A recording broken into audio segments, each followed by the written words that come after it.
Friends, आज हम बात करने वाले हैं ऐसे हमलों पर और ऐसी सुरक्षा पर जो कि दिखाई नहीं देती है लेकिन हमारे जीवन को बड़े हद तक प्रभावित करते हैं।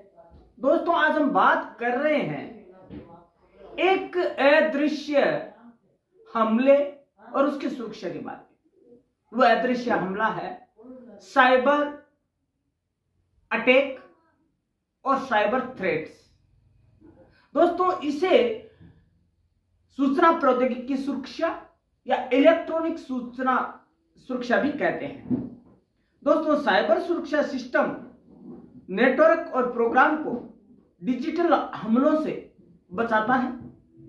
ये साइबर हमले आमतौर पर महत्वपूर्ण जानकारी तक पहुंचने, उन्हें बदलने या नष्ट करने के उद्देश्य से होते हैं।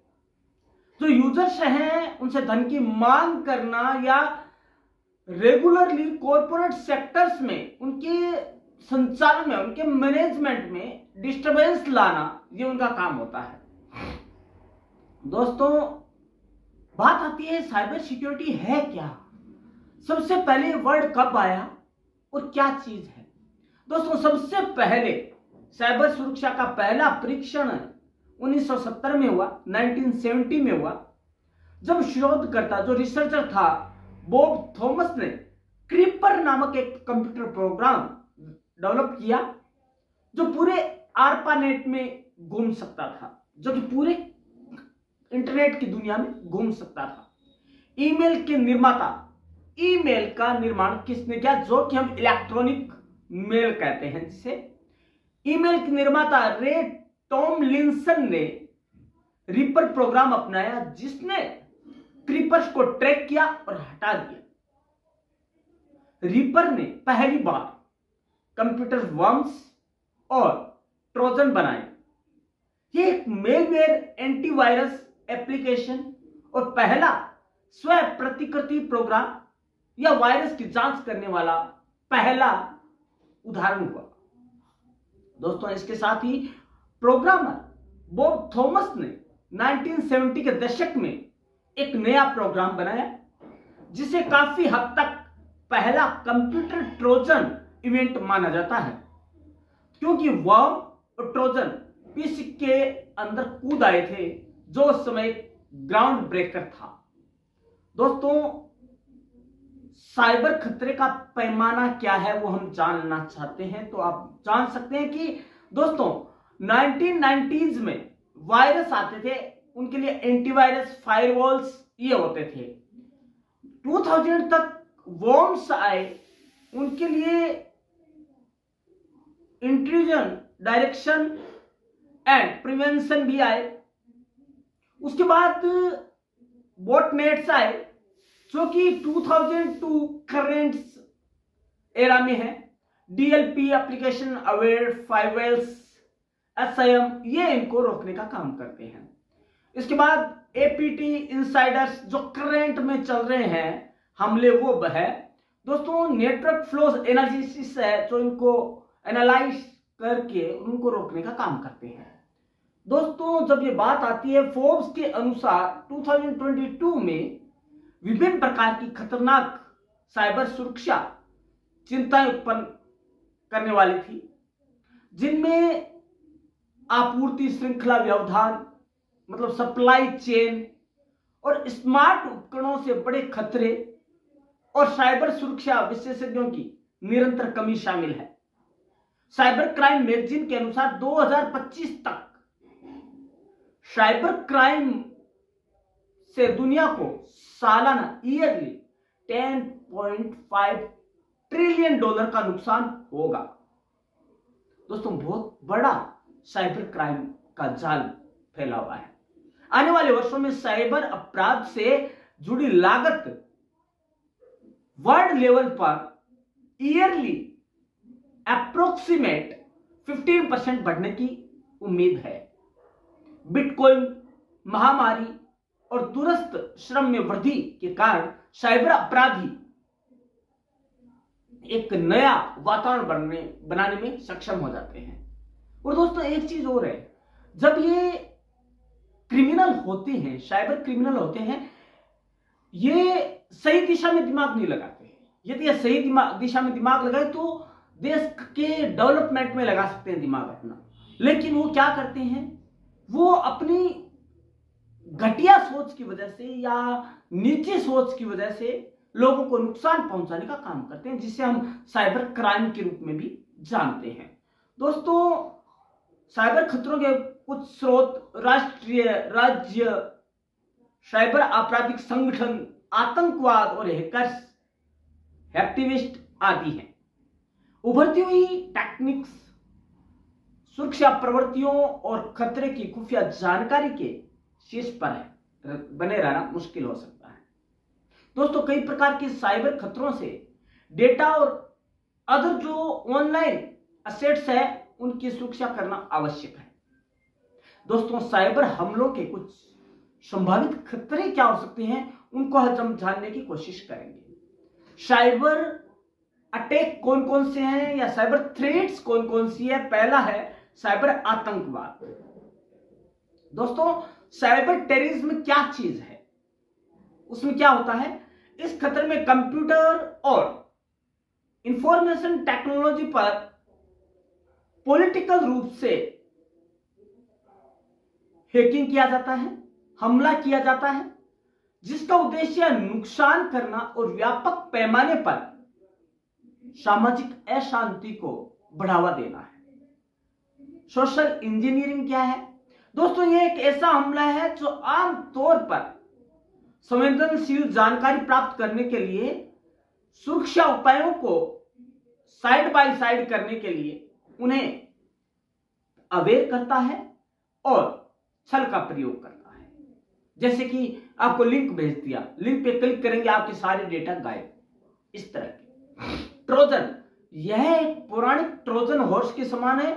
यह हमला पीड़ितों को विश्वास दिलाता है कि वे सुरक्षित फाइल खोल रहे हैं, लेकिन वो ऐसा नहीं कर रहे हैं। जैसे वो उसको क्लिक करेंगे वो ट्रोजन उनकी फाइल को ले जाएगा। उसके बाद आती है मेलवेयर। इस खतरे में वर्म्स, वायरस, स्पाईवेयर, रैंसमवेयर और अन्य मेलवेयर शामिल होते हैं। ये आपके कंप्यूटर संसाधनों तक पहुंचकर उसे बाधित करते हैं, उनकी कार्य प्रणाली को बाधित करते हैं, आपके मोबाइल में पहुंचकर उसे अस्थिर बना देते हैं और उसको जाम तक और उसको हैंग तक कर देते हैं। उसके बाद आती है एडवेयर। यह एक खतरनाक मेलवेयर है, इसे अक्सर विज्ञापन समर्थित सॉफ्टवेयर के रूप में जानते हैं। जैसे आपने विज्ञापन के इस लिंक पर क्लिक किया, आपका अकाउंट स्ट्राइक किया। उसके बाद फिशिंग। फिशिंग क्या होता है? अक्सर व्यक्तिगत जानकारी का अनुरोध करने वाले निर्देशों को खोलने और उनका पालन करने के लिए प्राप्तकर्ता को धोखा देने के लिए हैकर्स कई तरह के जाल बुनते हैं, उसमें नकली संचार का उपयोग करना प्रमुख है। दोस्तों, करते क्या है, विशेष रूप से ईमेल भेजते हैं और कुछ फिशिंग घोटालों में मेलवेयर इंस्टॉल करना शामिल होता है। वो आपको ये कहते हैं कि इंस्टॉल कीजिए, आपको कुछ फायदे होंगे। जैसे आपने इंस्टॉल किया, आपका सिस्टम की सारी जानकारी, यहाँ तक कि आईपी एड्रेस और मोबाइल का EMI नंबर तक पहुंच जाता है और वो आपको आसानी से। उसके बाद है डेनियल अटैक। तो डेनियल अटैक यूजर्स शब्दों में हैंडसेट संचालन के साथ नेटवर्क या कंप्यूटर पर करना शामिल है। प्रभावित सिस्टम ओवरलोड करना। दोस्तों, कई लिंक ऐसे होते हैं जो आपने जैसे क्लिक किया वो आपकी जो प्रणाली है उसको ओवरलोड कर देते हैं। उससे क्या होता है, हैक हो जाता है आपसे। उसके बाद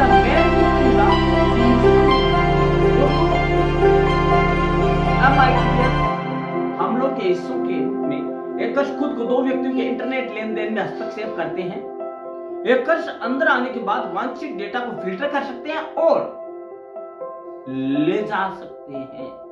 वो क्या करेंगे, आपके मोबाइल और में साइबर जो क्राइम है वो कर लेते हैं, मतलब आपको उसके अंदर आपके वायरस फैला देते हैं और खुद ही आकर उसको ठीक करने के बहाने से, उसे हटाने के बहाने से क्या करते हैं, वो आपके सारे डेटा ले जा सकते हैं। अब बात आती है बॉटनेट्स।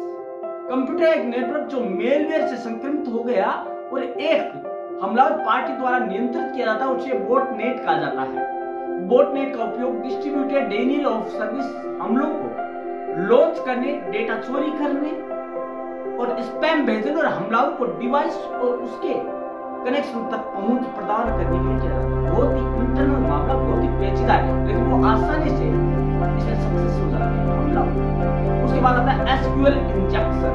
डेटाबेस के क्वेरी में भाग्यपूर्ण कोड एक स्ट्रिंग डालने के हमलावर एसक्यूएल कोड बनाते हैं, उससे आपकी हम सकल एक साइट बना देते हैं। उसको जैसे आप यूज में लेंगे आपकी सारी जानकारी वहां पहुंच जाएगी और सारे आपके डेटा। इसके अलावा बात आती है एडवांस पर्सिस्टेंट थ्रेट। ये इस तरह के हमले हैं जो आपको आपके नेटवर्क में घुसकर हमला करते हैं, आपके सिस्टम में घुसकर हमला करते हैं और आपको पता भी नहीं चलता कि आपका डेटा चोरी हो चुका है। दोस्तों इसके अलावा अब हम बात करते हैं कि हम इनके हमलों के शिकार तो हुए, लेकिन सुरक्षा सेफ्टी कैसे अपनाएं, कैसे करें खुद को सेफ।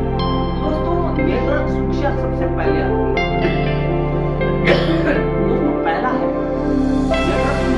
नेटवर्क सुरक्षा operating system, network architecture, wireless access point, server, host, firewall, network protocol में खामियों को ठीक करके दुरुस्त करना।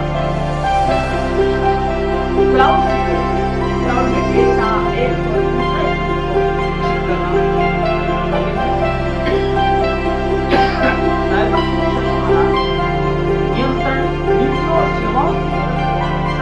संपूर्ण क्लाउड परियोजना को हमले से बचाया जा सकता है।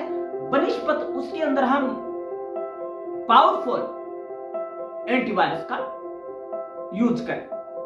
एंड पॉइंट सुरक्षा, एंड पॉइंट सुरक्षा के साथ संगठन डेटा और नेटवर्क सुरक्षा उपायों, anti fishing and anti ransomware सहित अत्याधुनिक खतरे को रोकने और एंड पॉइंट जैसी फोरेंसिक तकनीकों को अपनाकर हम डेस्कटॉप, लैपटॉप और अपने मोबाइल को भी ऐसे खतरों से सुरक्षित रख सकते हैं। मोबाइल सुरक्षा दोस्तों, जैसा कि आज हम हर काम के लिए मोबाइल को यूज में लेते हैं। हमलावरों को भी पता है, जो कि साइबर हमलावर हैं उन्हें पता है, साइबर थ्रेटर्स को पता है, साइबर जो हमलावर है उनको पता है कि हम आज ज्यादा से ज्यादा लोग बजाय कंप्यूटर के मोबाइल पर डिपेंड, तो क्या करते हैं उन पर अटैक करते हैं, वायरस भेजते हैं और कॉलिंग के जरिए या कोड के जरिए आपके साथ फिशिंग करते हैं। इन हमलों को मोबाइल सुरक्षा द्वारा रोका जा सकता है, जो कि ऑपरेटिंग सिस्टम और उपकरणों को रूटिंग और जेल ब्रेकिंग में भी बचाता है। यह व्यवसाय को यह गारंटी देने में सक्षम बनाता है कि मोबाइल डिवाइस प्रबंधन MDM समाधान के साथ संयुक्त होने पर केवल मोबाइल कंपनियों की संपत्ति तक हो सकती है। अब आता है IoT सुरक्षा। IoT से जुड़े हुए सारे system, smart lighting, thermostat, fire alarm जैसे उपकरण हैं जो आपकी सुरक्षा के लिए बाजार में आ चुके हैं। दोस्तों अब बात आती है एप्लीकेशन सुरक्षा। दोस्तों एप्लीकेशन सुरक्षा को दुरुस्त करने के लिए आपके पास बहुत सी एंटीवायरस है, फायरवॉल है, वो जो आपके एप्लीकेशन या आपके सिस्टम सेफ या सेफ्टी। उसके बाद आता है जीरो ट्रस्ट। जीरो ट्रस्ट एक फीचर आता है जो है रिवाइव करता है एप्लीकेशन और डेटा प्रदान करने या बनाए संगठन के नेटवर्क के अंदर या बाहर उन्हें प्रमाणित करता है कि आप इस सिस्टम को आप जैसे सिस्टम को अंजाम देते हैं, आप सिस्टम को यूज करेगा उससे पहले पूछेगा कुछ कोड, कुछ है वो ऐसी जानकारियां जो केवल एडमिन को ही पता हो। तो इससे क्या होता है, आपका सिस्टम सुरक्षित रह सकता है। अब बात आती है कि साइबर ये वारफेयर क्या होता है। साइबर वारफेयर राष्ट्रों या संस्थानों के कंप्यूटर सिस्टम पर एक ऐसा साइबर हमला है जिसे साइबर युद्ध माना जाता है और बुनियादी ढांचे को पूरी तरह से बाधित करना, चाहे वह स्पेस सेंटर हो, चाहे आपका इंफॉर्मेटिक सेंटर हो, चाहे आपका सिक्योरिटी सिस्टम हो कंट्री का, सबको ध्वस्त कर देता है। ये है साइबर युग, साइबर अटैक। उसके बाद बात आती है साइबर सिक्योरिटी की आवश्यकता क्यों होती है। दोस्तों, साइबर सिक्योरिटी की आवश्यकता इसलिए है क्योंकि हम आज हर कोई चीज के लिए ऑनलाइन पर डिपेंड है। चाहे वो पेमेंट करना है, चाहे वह जानकारी है, चाहे वो कोई सा एग्जाम की तैयारी है, या फिर हमें कहीं अप्लाई करना है तो भी हम ऑनलाइन पर डिपेंड है। तो ऐसे में हमलावरों को बहुत ज्यादा उनको ऑप्शंस मिल जाते हैं कई तरह के कि हमें कैसे उन तक पहुंचना है। दोस्तों, उसके लिए कारण जो है आवश्यकता की वो एक हम बात करते हैं। पहला है साइबर सुरक्षा उल्लंघन अधिक महंगे होते जा रहे हैं। दोस्तों, साइबर सुरक्षा का जो मामला है वो इसलिए भी जरूरी है क्योंकि जो भी हम काम करते हैं वो सारे ऑनलाइन हो रहे हैं, और ऑनलाइन होने से क्या होता है, हम क्या कर सकते हैं, उन पे दंड लगा सकते हैं और प्रतिष्ठा को नुकसान जैसे गैर वित्तीय खर्चों को भी ध्यान में रखा जाना चाहिए, इसलिए ये किया जाना। दूसरा, दुरुस्त कार्य का उदय। कोरोना वायरस के कारण हाइब्रिड मोड हावी हो गया, इससे ऑनलाइन का जो कारोबार था, ऑनलाइन का जो प्रभाव हमारी डिपेंडेंसी बहुत ज्यादा हो गई, उसके ऊपर हम डिपेंड रहने लगे हैं। इसकी वजह से हमारे एक साइबर हमले जो कि एक ट्रेंड हमले होते हैं, उनसे भी हमें बचना पड़ेगा। जैसे रैंसमवेयर है, मॉलवेयर है, सोशल इंजीनियरिंग शामिल है। इन सबको बचने के लिए साइबर इसके अलावा साइबर अपराध एक बड़ा व्यवसाय बन सकता है। जैसे कि आपको कॉल करना, तो कॉल करके ये कहना कि आपके मोबाइल पे कोड आया होगा, आप हमारे साथ शेयर करें। हालांकि आपके पास ये मैसेज आते हैं कि कृपया इन बातों पर ध्यान दीजिए, इन पर आप कोड को किसी को, अनजान व्यक्ति को ना बताएं। लेकिन दोस्तों, हम क्या करते हैं, हम वही गलती कर बैठते हैं। जैसे कोड बताया वो आपके मोबाइल को हैक कर लेते हैं, आपके सिस्टम को हैक कर लेते हैं, और परिणाम स्वरूप आपका अकाउंट खाली, जीरो बैलेंस। तो दोस्तों, ये कारण है कि एक नया बिजनेस बनता जा रहा है। साइबर क्राइम है, साइबर अपराध एक नया बिजनेस के रूप में प्रतिष्ठित हो रहा है, जिसे रोकने के लिए हमें साइबर सिक्योरिटी की और जनता के सहयोग की जरूरत होती है। इसके अलावा साइबर सिक्योरिटी के इंपोर्टेंस क्या है, यदि हम साइबर सिक्योरिटी को अपनाते हैं तो हमारी क्या इंपोर्टेंस है उसकी। तो दोस्तों, साइबर सुरक्षा संगठन को व्यापक डिजिटल सेफ्टी प्रोवाइड करवाती है। कंपनियों में कर्मचारियों के बीच इंटरनेट के उपयोग को सरल बनाती है, उनको जोखिमों से और खतरों से बचाने में हेल्प करती है। इसके अलावा यह जो आपकी पर्सनल इंफॉर्मेशन है उसको भी सेव करती है, और आपकी जो प्रोडक्टिविटी है उसकी रक्षा करती है, उसमें बढ़ावा देती है। क्योंकि यदि हम साइबर उसके थ्रेट के हम यदि उनके जाल में फंसते गए या उनके हम चंगुल में आते गए तो हमारी प्रोडक्टिविटी कम हो जाएगी, क्योंकि हमारा सारा जो सिस्टम है हो जाएगा। तो ये साइबर सुरक्षा क्या करती है कि आपकी प्रोडक्टिविटी को सक्षम बनाती है। उसके बाद है जो आपका अनऑथराइज्ड पर्सन है उसको आपकी सूचना तक पहुंचने से रोकता है। उसके बाद है आराम से उन्हें एक वर्किंग एनवायरनमेंट में काम करने के लिए सक्षम बनाती है, ताकि वो बिना किसी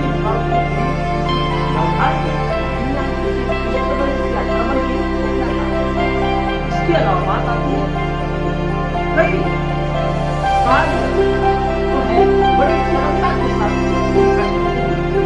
डेटा और इंफॉर्मेशन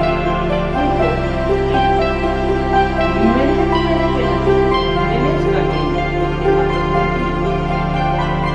अब है कि भारत में साइबर सुरक्षा की जागरूकता कैसे लाई जाए और क्यों लाई जाए। दोस्तों, जैसा कि भारत है वो विश्व का सबसे बड़ा युवा राष्ट्र है, और यहाँ का युवा ऑनलाइन में ज्यादा व्यस्त रहता है, तो इसलिए उनमें है वो साइबर सुरक्षा के प्रति अवेयरनेस लाना जरूरी है।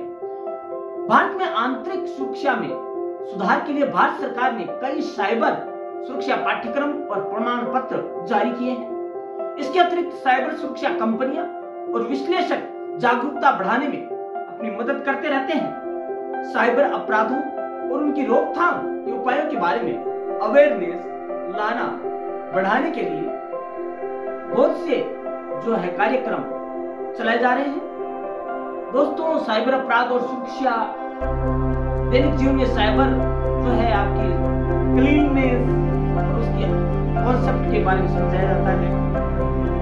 जो सोशल नेटवर्क है उसको इंट्रोड्यूस करवाया जाता है। ये साइबर सिक्योरिटी का सोशल नेटवर्क है। उसके अलावा इलेक्ट्रॉनिक पेमेंट करते हैं उनकी सुरक्षा के बारे में हर रोज अवेयर किया जाता है कि आप अवेयर हो। किसी को भी अपने अकाउंट के बारे में जानकारी ना दें, किसी को भी अपने डेबिट कार्ड और क्रेडिट कार्ड के बारे में जानकारी ना मुहैया करवाएं। यदि ऐसा होता है तो आप खुद तो उसमें फंसते हैं, साथ ही जो सिस्टम है सिक्योरिटी सिस्टम उसको भी हिलाकर। दोस्तों, इसके अलावा बहुत सी ऐसी चीजें संयुक्त राज्य अमेरिका और चीन के बाद भारत में दुनिया में इंटरनेट उपयोगकर्ताओं की तादाद सबसे ज्यादा 30 नंबर आती है। तो ये आंकड़ा 2012 और 15 के आधार पर देखा जाए तो 44% है। वो यदि वर्तमान में देखा जाए तो ये दूसरे नंबर पर आ गया। बड़ी हालांकि बहुत अच्छी चीज है साइबर अटैक से अवेयर रहना। दोस्तों, बात आती है भारत दुनिया भर में शीर्ष 10 स्पैम भेजने वाले देशों में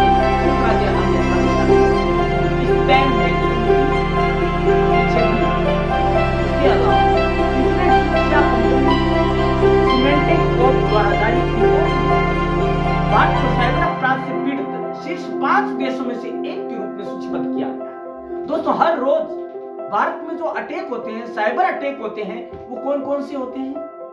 पेगासस साइबर अटैक, ये इजरायली प्रौद्योगिकी कंपनी जो कि स्पाईवेयर कंपनी जो ये बनाती है, पेगासस साइबर अटैक। उसके बाद आता है ड्राइडेक्स मेलवेयर, ये 2019 में अमेरिकी विभाग द्वारा रिपोर्ट किया गया था। कई विशेषताओं वाले एक वित्तीय ट्रोजन को ड्राइडेक्स कहा जाता है, जो कि उनकी नीतियों को, उनकी पॉलिसीज को भी नुकसान पहुंचा देती है। रोमांस स्कैम, ये क्या था पता है आपको? रोमांस स्कैम नाम से जाना था।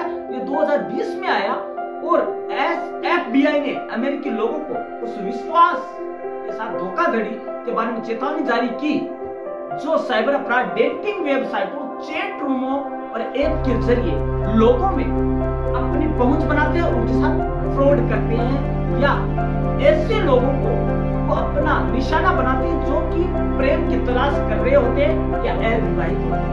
उनके साथ रोमांस का नाटक करके उनकी जिंदगी की सारी जानकारी निकाल के उनके साथ प्रपंच रचते हैं, उनके ऊपर अटैक करते हैं। तो ये दोस्तों ऐसे कई है जो कि हमारी जो चीजें हैं उनको, हमारी दैनिक जिंदगी है उस पर हमला करते हैं साइबर अटैक जो है। दोस्तों, ऐसा ही नहीं, वीडियो के दौरान आप जब चैट करते हैं, वीडियो चैटिंग करते हैं, ऑनलाइन चैटिंग करते हैं, उस दौरान भी आपको सावधान रहना है।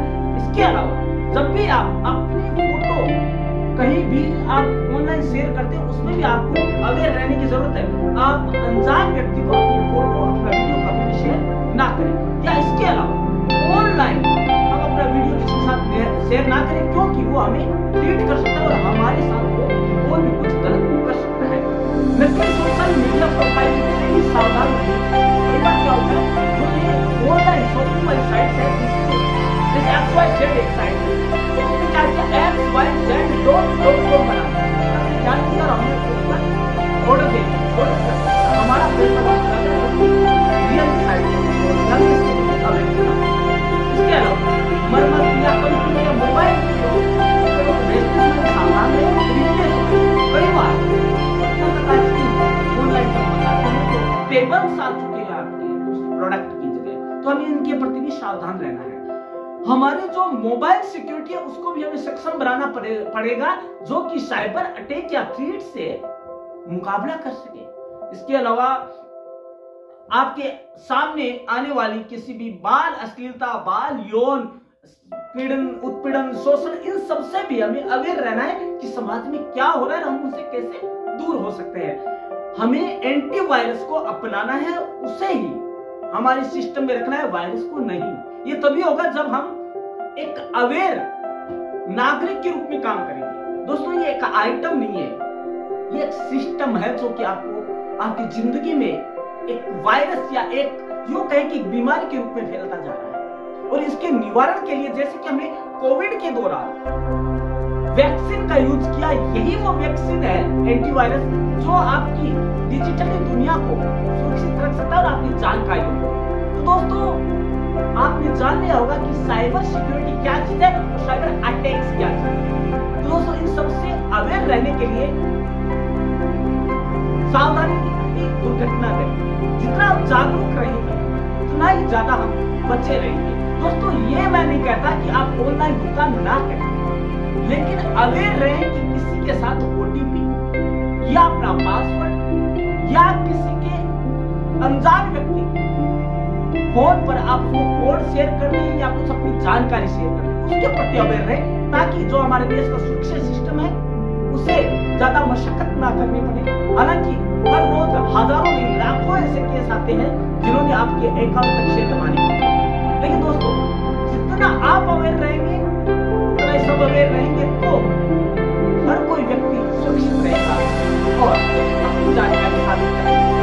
तो दोस्तों आज हमने बात की साइबर सिक्योरिटी को जो हमारी जिंदगी का अहम हिस्सा बनती है, उस हिस्से को सुरक्षित रखने के लिए हमारी पर्सनल लाइफ को हमारी पर्सनल बनाए रखने के लिए उसे सबके बांटने की बजाय पब्लिकली छानने की बजाय हमारे पास रखने की अगर सेफ रखने के लिए सिस्टम की बात आती है साइबर सिक्योरिटी नाम। दोस्तों ऑनलाइन एक टेक्नोलॉजी का यूज पूरा नहीं है, एक समझदारी के साथ यूज करना एक बड़ी समझदारी है दोस्तों। तो दोस्तों कल मिलते हैं एक ऐसे नए टॉपिक के साथ जो कि हमारी जिंदगी का अहम हिस्सा होगा। तब तक के आप देखते रहिए परम प्लस चैनल।